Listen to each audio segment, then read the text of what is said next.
Voilà, cet après-midi, j'aimerais apporter un message. Alors, tout de suite, je veux pas que ce soit un message culpabilisant. Le but, c'est de vous encourager, de vous faire du bien.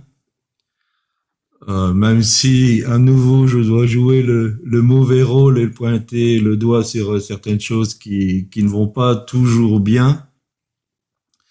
Mais c'est pas dans le but de culpabiliser, d'être moralisateur. Déjà, il faut que je fasse attention à moi-même. Euh, mais je pense que c'est important d'en parler. Parce que si on fait référence à la parabole des talents que vous connaissez bien, il y a quand même une issue tragique pour un des trois compères. Et en tout cas, mon but, c'est que à la fin de notre course, nous n'ayons pas de grosses surprises en se rendant compte que ça se termine tragiquement pour nous. Donc prenez ce message dans ce sens-là, d'un encouragement pour que à l'achèvement de la course, vous puissiez dire j'ai combattu le bon combat, je peux rejoindre mon Dieu, j'ai fait ce qu'il fallait faire. On va prendre deux lectures dans 2 Timothée chapitre 2 verset 4, c'est la version parole de vie. Un soldat qui sert dans l'armée et qui veut plaire à son chef ne s'occupe pas des affaires de la vie civile. Je répète, un soldat qui sert dans l'armée, et vous savez que Ézéchiel 37, c'est lever une armée, donc de soldats, de soldates au service de Dieu. Donc un soldat qui sert dans cette armée et qui veut plaire à son chef, qui est Dieu bien sûr, ne s'occupe pas des affaires de la vie civile. Et 1 Corinthiens chapitre 9 verset 16 qui nous dit, et c'est la version français courant nouvelle, je n'ai pas à me vanter d'annoncer la bonne nouvelle. C'est en effet une obligation qui m'est imposée. Et quel malheur pour moi si je n'annonce pas la bonne nouvelle. Je répète, c'est Paul qui parle. Je n'ai pas à me vanter d'annoncer la bonne nouvelle. C'est en effet une obligation qui m'est imposée. Et quel malheur pour moi si je n'annonce pas la bonne nouvelle. Alors, à quoi je veux faire allusion par rapport à ces deux textes. Nous avons l'habitude de faire un peu le constat de notre société. Et si vous en voulez une bonne définition prophétique, lisez 2 Timothée, chapitre 3, versets 2 et 3. Et Paul dresse un tableau des derniers temps qui est criant de vérité sur un peu les comportements des êtres humains à notre époque. Alors le constat de notre société, c'est que les personnes ont de plus en plus difficile à s'engager. Alors bien sûr, on voit que la notion du mariage est complètement perdue, enfin presque complètement perdue. Les gens ont difficile à répondre à des engagements, des contrats, quelque chose qui va peut-être un peu les mettre dans une position d'obligation. Et malheureusement, cette mentalité, elle a largement envahi la communauté chrétienne et l'Église de Jésus-Christ. Et aujourd'hui, même au niveau de ce qu'on appelle la conversion, on peut faire le constat que pour beaucoup, la conversion n'est pas un engagement. Et pourtant, le baptême, comme le disait Paul, c'est un engagement d'une bonne conscience, c'est un engagement, on se lance, on on se responsabilise. Et donc, si vous voulez un titre à ce message, c'est responsabiliser. Donc, ce manque d'engagement, on peut le voir un peu dans notre société. Il y a aussi un abandon des convenances. On voit que des notions qui sont ringardes, tant pis si vous pensez que je suis ringard, j'ai le droit, j'ai dépassé 60 ans, donc je peux être un peu ringard.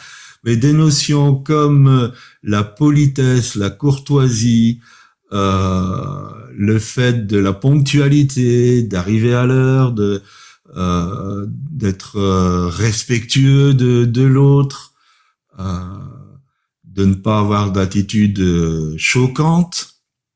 Tout ça a été abandonné. Aujourd'hui, à la limite, c'est au plus on peut être choquant, au mieux c'est. Donc, il y a aussi eu cet abandon des convenances. Et Paul nous dit qu'on doit faire preuve de circonspection. Donc, qu'on doit avoir ce tact, cette délicatesse dans nos relations fraternelles, qu'on doit être prévenant. Mais toutes ces notions se sont perdues, et même aussi dans l'Église de Jésus-Christ. Les personnes ne prennent plus leurs responsabilités. Et elles ne veulent plus avoir de responsabilités. Et le discours, c'est je fais ce que je veux pas de responsabilité, je veux pas de devoir. Alors je veux bien profiter des droits, mais qui dit droit dit aussi devoir. Et l'observance des devoirs, ça, on n'en veut plus. Et donc, les personnes ne prennent plus leurs responsabilités, elles ne veulent pas de pression, de sentir coincé, d'obligation. Et je vous rappelle ce que Paul disait, c'est une obligation pour moi. C'est une obligation. Mais aujourd'hui, la mentalité générale, c'est je veux plus de responsabilité, je veux plus d'obligation. Et nous avons aussi tout un courant qui est d'ailleurs très répandu aussi dans la chrétienté, c'est l'épanouissement personnel. Alors il y a une phrase qui me donne un peu des boutons, c'est « je me choisis ». Ça veut dire que je me mets en premier, je me choisis. Alors, il n'y a rien de plus contraire à la pensée biblique que de dire « je me choisis », parce que c'est mettre le moi sur un piédestal. Ça veut dire c'est le moi qui devient le centre. Et dans le « je me choisis », je choisis pas Dieu. Je choisis pas de suivre sa parole. Je me choisis moi, ce qui me fait envie. Et je vous rappelle que dans 1 Corinthiens 13, Paul nous dit que l'amour n'est pas envieux. Donc il ne se manifeste pas par l'expression d'envie. Alors quelles sont les causes de ce manque d'engagement? Alors je ne vais pas en faire une liste exhaustive. Je voudrais reprendre un peu ce que Jean-Pierre nous disait la semaine dernière au sujet des médias. Nous sommes bombardés de médias. Que ça soit la télévision, que ça soit la radio, que ça soit par les réseaux sociaux. Ma petite chérie et moi, on ne suit pas l'actualité. Et pourquoi on le fait pas? Parce qu'il y a un esprit très négatif qui se manifeste derrière l'actualité. Mais je peux vous dire qu'on est au courant de l'actualité presque autant que vous qui la suivez. Parce que d'une manière ou d'une autre, on va tomber sur un article, sur un partage, sur quelque chose qui a été dit et tout ça. Parce que quasiment on ne sait plus y échapper. Et comme Jean-Pierre le soulignait si bien, nous avons des messages de publicité partout, partout, partout, partout. qui nous suggèrent qu'il faut ça, qu'il faut acheter ça. Et donc, l'influence des médias nous amène à ce que notre mentalité, elle soit influencée. Ça a été très bien développé la semaine dernière. Et une autre chose, c'est qu'aujourd'hui, nous sommes dans un siècle de distraction. Vous prenez simplement le smartphone, vous verrez encore rarement quelqu'un qui promène pas avec son smartphone à la main. Et le smartphone, c'est une belle invention. D'ailleurs, nous l'utilisons pour propager le message de l'évangile. Mais c'est quelque chose qui détruit la concentration et qui amène dans la distraction.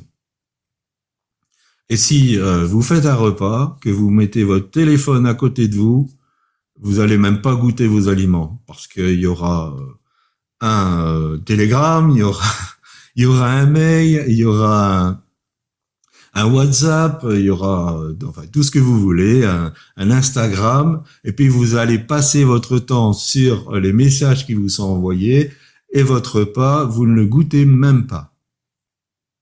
Et c'est comme ça dans tout le smartphone. Si on ne sait pas s'en dégager, ça devient un outil négatif, dans le sens qu'il va vous pomper votre concentration. Il y a aussi, bien sûr, quelque chose qui s'est développé avec la mondialisation, c'est l'esprit de Pharaon. Vous savez que quand Moïse a vu la première fois Pharaon, qu'il a dit, bon voilà, laisse aller le peuple de Dieu pour qu'il le serve, il s'est dit, eh bien, pour qu'ils aient plus ce genre d'idées, on va leur donner des corvées encore plus pénibles. Et aujourd'hui, le travail, la productivité due à la mondialisation est devenue terrible. Il y a une pression sur le travail qui est énorme. Et les personnes qui travaillent sont compressées par des horaires élastiques, par une charge de travail où c'est des tonnes et des tonnes, et ça va en empirant. C'est l'esprit de Pharaon. En fait, l'esprit de Pharaon nous tient dans une activité, dans un activisme qui devient un esclavage. Et cet esclavage nous empêche de penser à autre chose, de pouvoir sortir dans une méditation, dans une réflexion, dans le fait de se positionner par rapport à Dieu. Donc c'est cette pression du travail, et on comprend bien que celui qui travaille, on n'est pas en train de dire il faut plus travailler, c'est pas ça. Mais on comprend bien que celui qui travaille est sous cette pression et qu'il faut demander la liberté à Dieu de l'esprit de Pharaon. Parce que l'esprit de Pharaon va nous enfoncer de plus en plus dans un activisme qui va nous empêcher de nous poser les bonnes questions, de penser aux choses essentielles pour entrer dans des choses futiles. Et donc, comme je le disais, il y a aussi toute la recherche de l'épanouissement personnel. Il n'y a jamais eu autant de psychologues, de relations d'aide. Alors, même si on donne des cours sur la relation d'aide, on ne dit pas que ça peut être une solution dans certains domaines. La solution étant qu'on cherche la solution auprès de Dieu.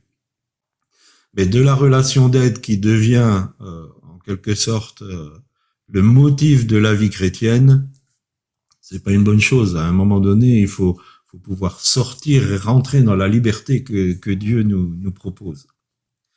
Et donc, en tout cas, la relation d'aide ne peut pas envisager de nous orienter vers l'épanouissement personnel. Bien sûr, il y a un épanouissement personnel quand on a une bonne relation avec Dieu et avec le Saint-Esprit. L'épanouissement personnel, il en découle. Mais si la recherche, c'est l'épanouissement personnel, on va rater le but. Et la définition du mot péché, c'est quand même de rater le but. Alors comment cela se traduit?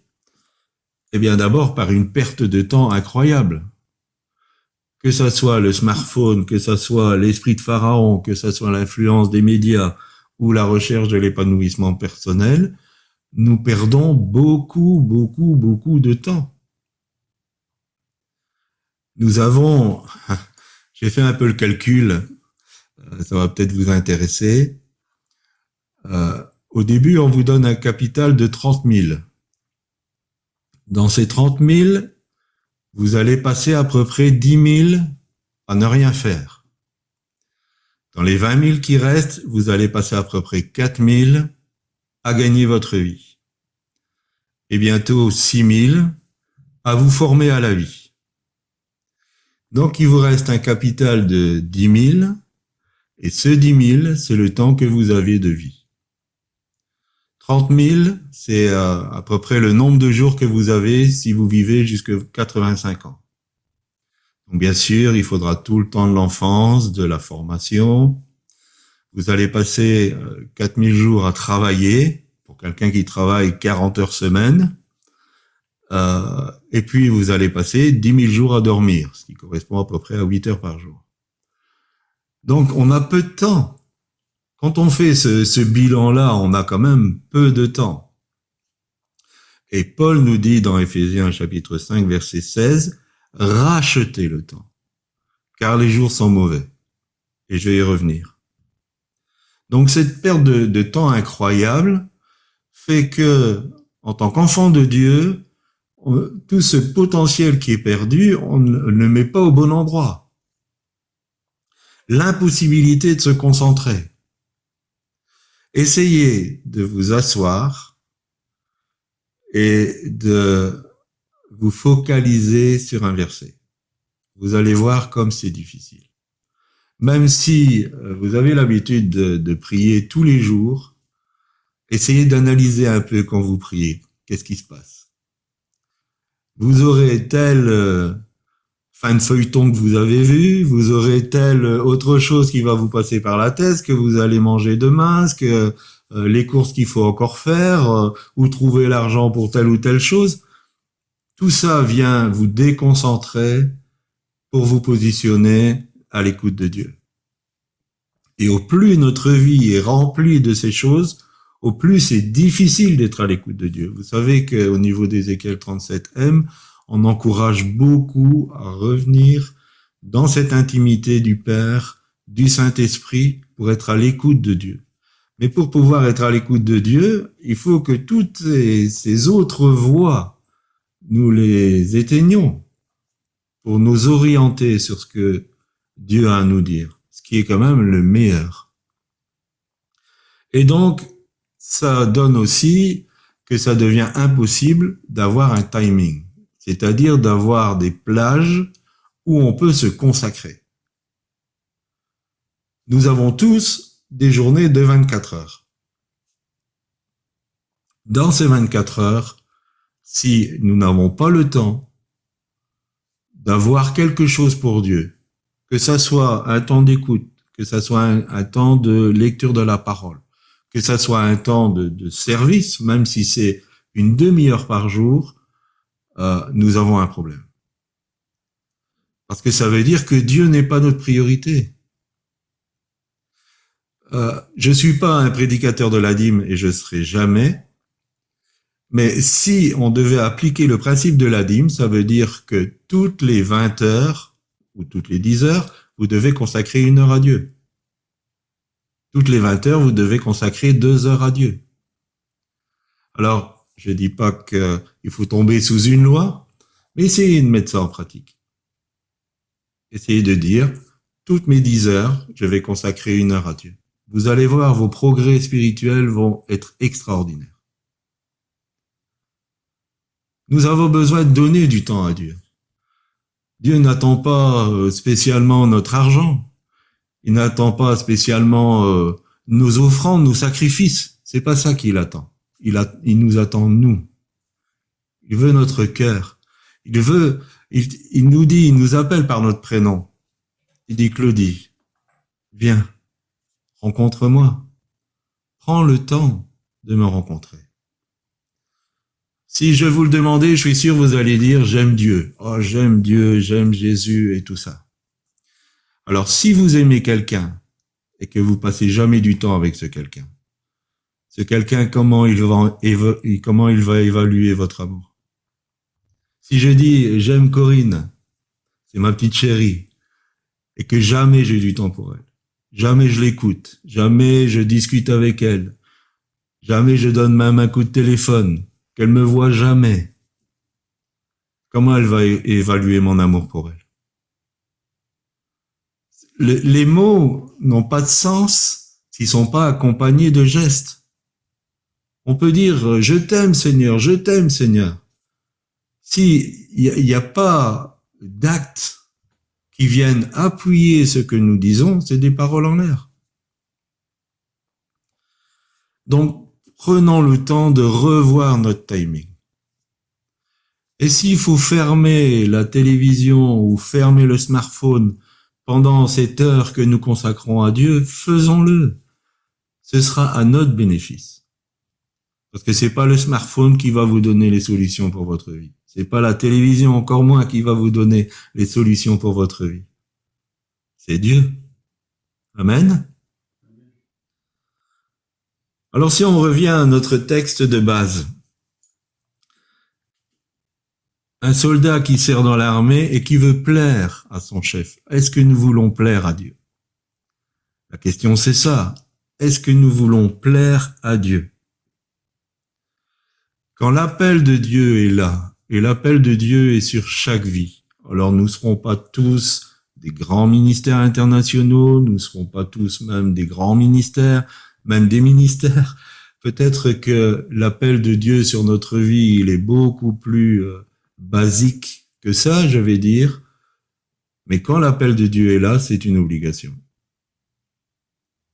Quand le talent est donné, même si certains en reçoivent 5 et que moi j'en reçois qu'un, le faire fructifier devient une obligation.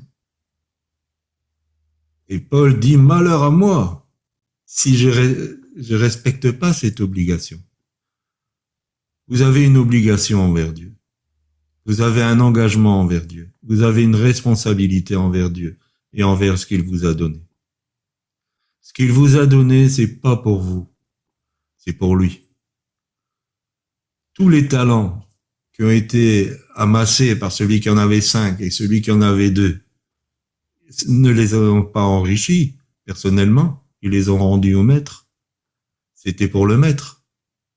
Quand Dieu nous donne quelque chose, c'est pas pour nous. Quand il nous donne un don spirituel, et souvent c'est une erreur qu'on peut faire, on croit, voilà, j'ai le don de prophétie, ça me met en avant. Non, on n'a rien compris. C'est un don gratuit. Et ce don gratuit, il est pourquoi? Il est pour l'utilité commune. Et l'utilité commune, c'est quoi? C'est le retour sur investissement que Dieu attend. Vous comprenez ce que je veux dire? Dieu va jamais vous donner des dons spirituels pour vous mettre en avant, pour dire oh, je suis super spirituel, je prophétise et tout, et quand je prophétise, ça arrive. Dieu ne va jamais faire comme ça. Il vous donne un don, que ce soit un don spirituel ou un talent naturel, ou vous avez la possibilité de chanter, d'écrire. C'est pas pour vous, pas pour qu'on dise tu chantes bien, tu écris bien, non. C'est pour l'utilité du corps de Christ. Et quand ça devient utile pour le corps de Christ, c'est le retour sur investissement qui arrive à Dieu. C'est comme ça que ça se passe. Quand l'appel est là, c'est une obligation d'y répondre. Ne pas satisfaire à cette obligation, c'est suivre le chemin du un talent. Et voilà pourquoi j'avais à cœur de partager ce message. Parce que j'espère que aucune d'entre nous ne va terminer sa vie et que sa rencontre avec Dieu, ce sera méchant serviteur, paresseux. Je t'avais donné quelque chose, tu l'as pas fait fructifier.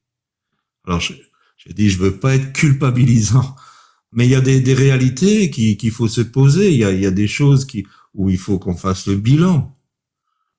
Et Et quelquefois, il faut s'arrêter et dire, mais pourquoi je fais ce que je suis en train de faire? À quoi ça sert? J'ai vu dans le ministère tellement de personnes qui ont perdu un temps fou, des sommes folles, même la santé, pour se faire une belle maison, une belle baraque. Est-ce que leur belle baraque, ils vont la porter sur leur dos quand ils vont aller au ciel? Non. Toutes les années qu'ils ont perdues à travailler, à s'épuiser, à faire pour avoir quelque chose de beau qui est complètement terrestre, ça ne sert à rien. Bien sûr, il faut un logement, c'est pas ce que je suis en train de dire. Et puis si Dieu nous fait la faveur de vivre aisément et d'avoir une belle maison, bah, gloire à Dieu. Mais si ça devient notre centre, nous manquons le but. Élisée va dire à Géasi, est-ce que c'est le temps de construire des maisons, d'avoir des serviteurs, des servantes? Est-ce que c'est le temps pour ça? Il y a certains enfants de Dieu, ça donne l'impression qu'ils vont être éternels sur la terre. La façon dont ils mènent leur vie, qu'ils construisent leur vie, ce à quoi ils passent leur temps, les engagements financiers qu'ils prennent et tout ça, on dirait qu'ils seront éternels sur la terre. Notre patrie, elle est céleste. Amen. Notre patrie, elle est céleste. Et que Dieu nous fasse grâce. Dans quel domaine devons-nous prendre des responsabilités? Eh bien, la première des choses, je pense, c'est de respecter la parole donnée. Qu'elle soit donnée avec un serment ou pas, qu'on dit, oh, je te le jure ou je te le promets. C'est pas... Jacques, chapitre 5, verset 12, nous dit, avant toute chose, mes frères, ne jurez ni par le ciel, ni par la terre, ni par aucun autre serment, mais que votre oui soit oui, et que votre non soit non, afin que vous ne tombiez pas sous le jugement. Apprenons à respecter ce que nous disons. Faisons attention à ce que nous disons. Et faisons attention que ce que nous disons, c'est juste et vrai. Je pensais à Abraham quand il était en Égypte. C'était pas un vrai mensonge que Sarah était sa sœur. Mais c'était pas une vraie vérité non plus. Alors quand c'est comme ça, alors pour vous dire que je ne suis pas parfait, un jour, donc j'ai fait du syndicat pendant des années, mais en tant que bénévole. Et un jour, j'avais besoin d'un renseignement, et donc j'ai appelé un responsable de syndicat en France. Et quand je me suis présenté, j'ai dit Claudie Milcan de la CSC Moucron en Belgique. C'était vrai, puisque j'étais bénévole dans ce syndicat. Mais je savais très bien qu'en disant ça, lui, il allait comprendre que j'étais un employé du syndicat. Je le savais. Donc, ma phrase, c'était pas un mensonge. Mais l'intention derrière ma phrase, elle était un mensonge. Et j'ai dû m'humilier devant Dieu. Et en plus, j'ai pas eu le renseignement que je voulais avoir. Mais voilà où va se loger le mensonge. Et quand on dit, pour faire plaisir à quelqu'un, oui, et qu'on ne le fait pas, c'est du mensonge. Ça s'appelle comme ça. Et le père du mensonge, c'est le diable. À chaque fois qu'on dit un oui qui n'a pas de sens, qui est pas fondé, on fait la volonté du diable.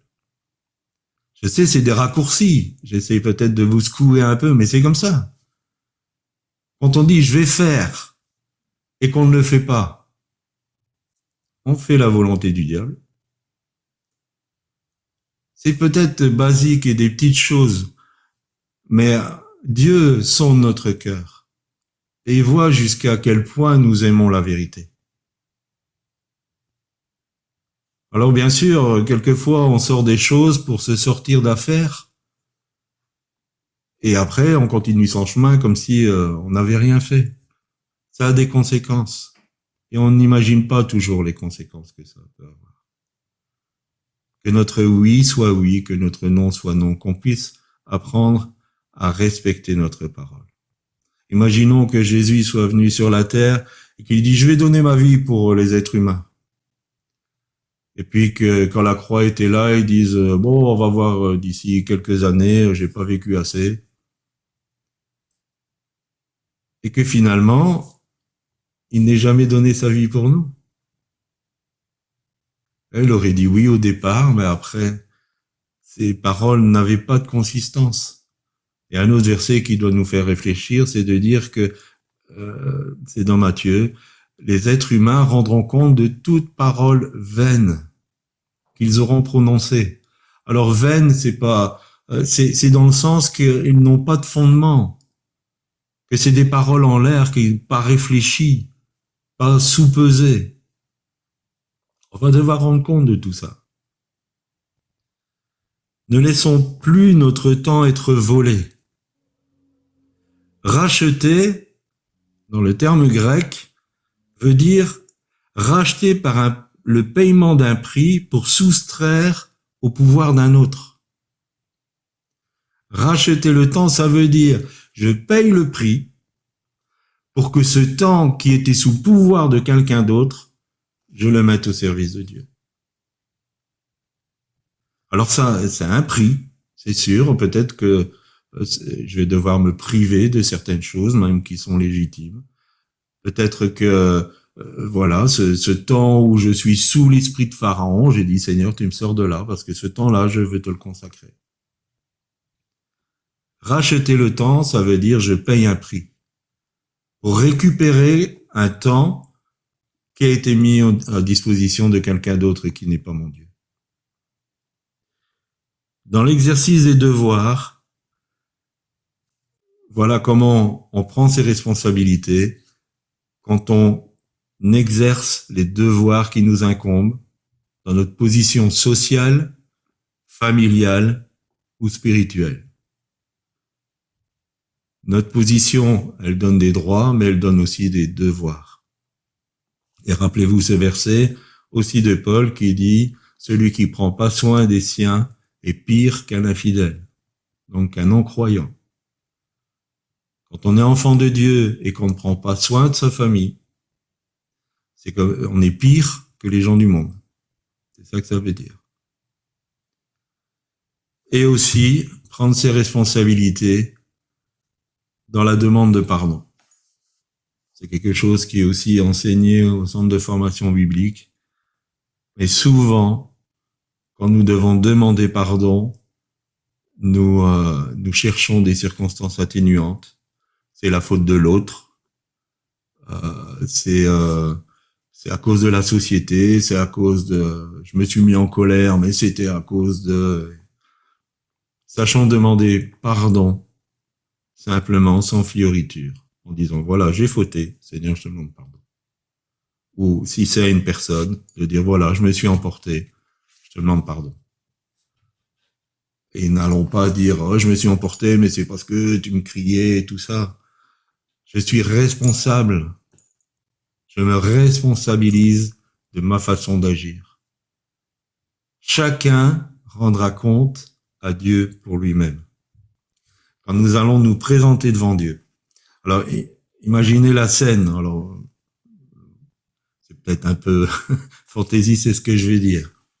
Vous allez vous présenter devant Dieu, et puis sur grand écran, derrière le trône de Dieu, vous allez voir votre vie.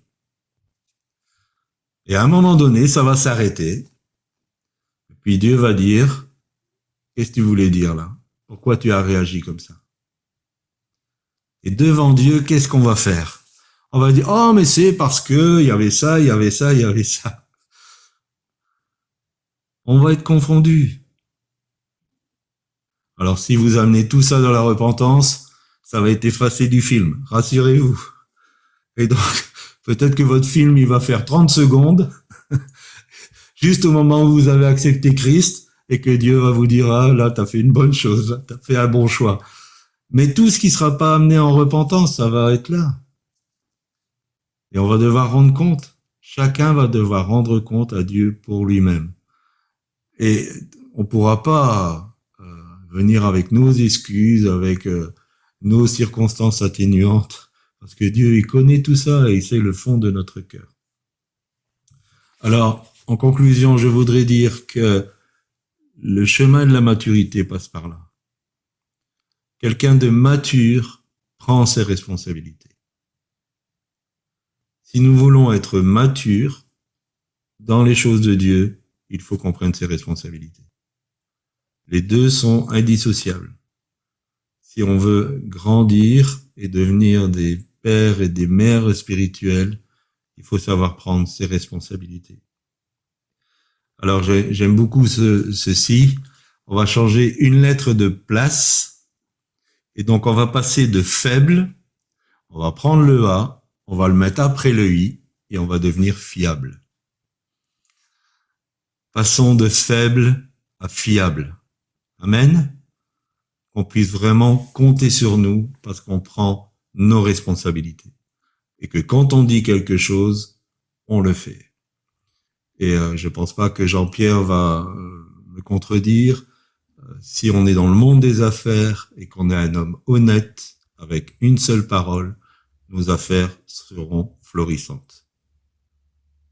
Parce qu'il y a énormément de magouilles dans ce domaine. Et trouver un homme fidèle qui sait respecter la parole engagée, c'est une denrée rare et ça va payer. Voilà, j'invite chacun à faire un examen personnel par rapport à ce qui a été dit. Ne le prenez pas comme une moralisation, comme une culpabilisation. On puisse vraiment se placer devant Dieu et dire, Seigneur, voilà, moi, par rapport à ce qui a été dit cet après-midi, où j'en suis. Sonde mon cœur, Seigneur. Connais mes voies. Et que je ne marche pas sur la voie qui ne mène pas à toi. Seigneur, je me place devant toi, je passe au scanner de ton Saint-Esprit. Dis-moi ce qui a besoin de changer. Dis-moi où j'ai manqué à mes responsabilités pour que je puisse rectifier le tir. Et je vais demander à ma petite chérie si elle veut prier. Merci Seigneur pour ce que tu nous interpelles chacun, chacune, Seigneur, dans le fait de te suivre, Seigneur, de garder, d'être fidèle à nos engagements. Seigneur, nous voulons nous approcher de toi et te demander de sonder nos cœurs, de nous montrer effectivement, Seigneur, si nous sommes sur une mauvaise voie et nous conduire sur la voie de l'éternité, la voie de qui tu es, Seigneur, marcher dans tes traces. Seigneur, nous voulons vraiment être remplis de toi et nous voulons que notre bouche et notre cœur soient reliés, Seigneur. Que vraiment ce qui sort de notre bouche puisse être ce que tu as déposé dans nos cœurs. Que quand nous disons une parole, elle soit suivie des faits, Seigneur. Que nous puissions réfléchir avant de nous engager dans quoi que ce soit et tenir pourquoi nous nous sommes engagés, Seigneur. Seigneur, tu veux faire lever cette armée nombreuse, très nombreuse. Et cette armée veut marcher à ta suite, Seigneur. Et elle ne peut pas partir dans tous les sens. Et je te demande vraiment, Seigneur, de nous aligner à l'œuvre de la croix, Seigneur. D'aligner nos vies, d'aligner nos cœurs, nos pensées, nos actions à ce que tu as accompli à la croix, Seigneur. Nous te voulons, Seigneur, pour maître. Et nous te demandons, Seigneur, de régner sur chacune de nos vies. Te le demandons à cause de ce qui a été accompli à la croix, à cause du précieux nom de Jésus. Merci, Seigneur, de bénir chacun de mes frères, chacune de mes sœurs, Seigneur, ici présentes, et tous ceux qui écouteront ce message. Et Seigneur, que chacun puisse se placer devant toi, déposer à tes pieds toutes ses lacunes, et Seigneur, décider de mettre à ton service le don que tu as mis en elle, Seigneur, en cette personne. Je te le demande, Seigneur.